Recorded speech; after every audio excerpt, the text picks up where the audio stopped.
Hello po, no? This is Sir Bong. Usapang ECP.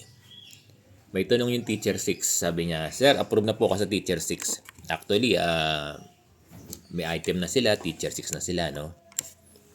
Ayun ang sabi niya. Gusto daw niya mag-apply to Master Teacher 1 kung po pwede. Yes! Alam mo, hindi mo na kailangan dumaan ng Teacher 7 para you apply for Master Teacher 1. Next year daw ba, pag naka-isang taon na raw ba, at meron na siyang performance rating, pwede na siyang mag-apply ng Master Teacher 1. Imposible, pero alam nyo, pwedeng isang cycle lang ng IPCRF. Kaya lang depende sa ina-applyan nyo. Kung a-applyan nyo Master Teacher, makakailangan niya ng 3. Iba ang requirement ng Master Teacher, ano? Di ba? Maraming COI maraming COI at maraming NCOI.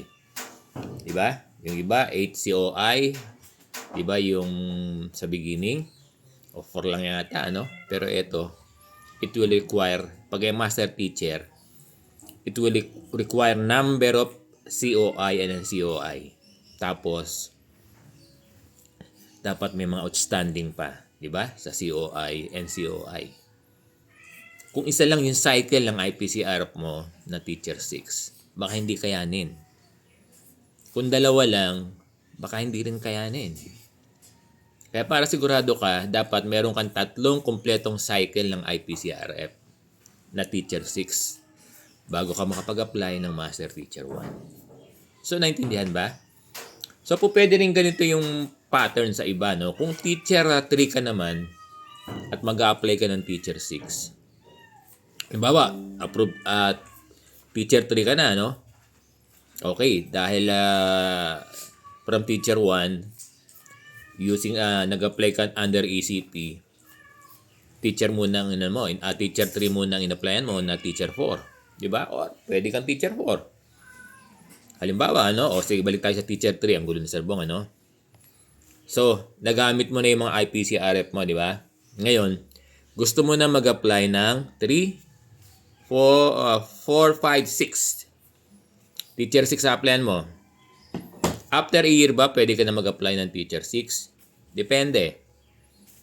Kung kakayanin yung ng isang cycle ng Teacher 3 IPCRF mo, kasi hindi mo na po pwedeng gamitin yung yung mga IPCRF mo ng Teacher 1 ka. At ganoon din sa Master Teacher 1, hindi mo na pwedeng gamitin yung mga IPCRF mo doon sa Teacher 3. Ano? Dito naman, Teacher 3 ka, mag-apply ka ng Teacher 6. Di ba? Ang pwede mo lang gamitin ay yung kumpletong cycle ng Teacher 3 mo. Yung current position mo ngayon. Hindi mo na pwedeng gamitin yung mga nagamit mo na nung ikaw ay Teacher 1. Hindi na pwedeng gamitin yun. Naget ba ako? So kung tingin mo kaya ng isang IPCRF, ng isang cycle ng IPCRF na Teacher 3 para makapag-apply ka ng Teacher 6, pwede.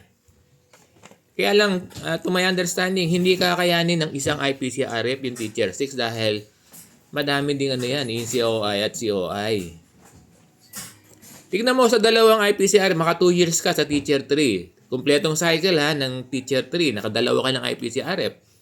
Tignan mo kung kaya na, Kung kaya na ng NCOI, COI mo, yung requisite ng Teacher 6, with 2 IPCRF, pwede ka na mag-apply ng Teacher 6.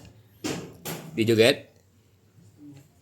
Para sigurado ka, kumpletuhin mo na yung 3 cycle ng IPCRF mo sa Teacher 6, sa Teacher 3, para makapag-apply ka ng Teacher 6. So, naintindihan mo, Sir Bong? Pero kung applyin mo, ba, Teacher 3 to Teacher 4. Di ba? So, siyempre, mas marami yung Teacher 6 dyan, probably manageable. Sa Teacher 4.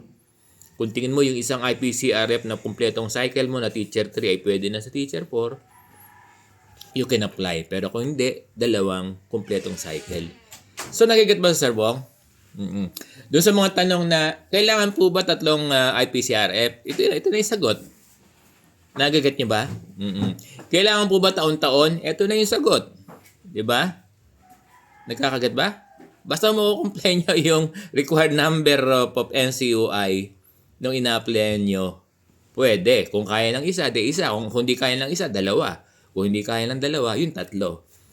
So, yan yun. So, naintindihan ba, Sir Bong?